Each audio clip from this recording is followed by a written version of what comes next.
Ben gedirəm namaz qılam. Görün burada tuz tapıram, salavat çevirirəm. Salam Çingiz, salam.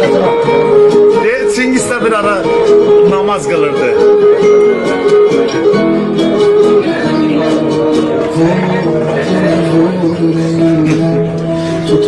Salam aleyküm, salam, hoş gördük. Ne tersen, ne var ne yok?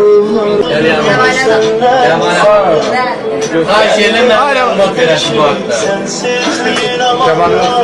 Bu da kaçtı gitti. Ay sen sana. Diğer nömrəni vermirəm ya. Bu da diğer nömrəni vermirəm. Sen gələsən, sən danışım alarım. Sen mi? Sen fikir muayidlərini görürüm. Gelmədim mən Çingizə görə kətdə şey etmək istəyirdim. Nəçi? Bizim burada şeye büküblər, kırmızı. Özü rəhbət sənə.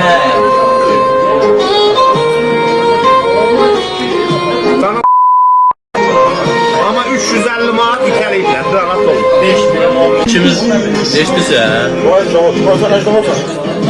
Mən yetim adamım, mənim yiyəm var, Allah aşkına. Sağ ol, Sağ ol. Var yoxun mən stoldan aslında.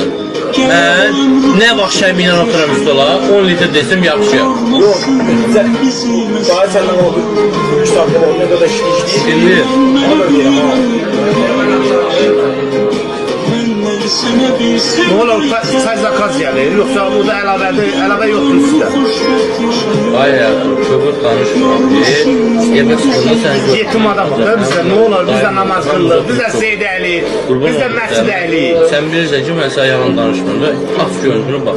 İndi gedib burada salavat eləyib, namaz qılacam. Sənə qurban olum. İndi arada otura bilmərəm mən yoldaşlarımla. Demək qısqılsan, mənim üstümdə düz yox da.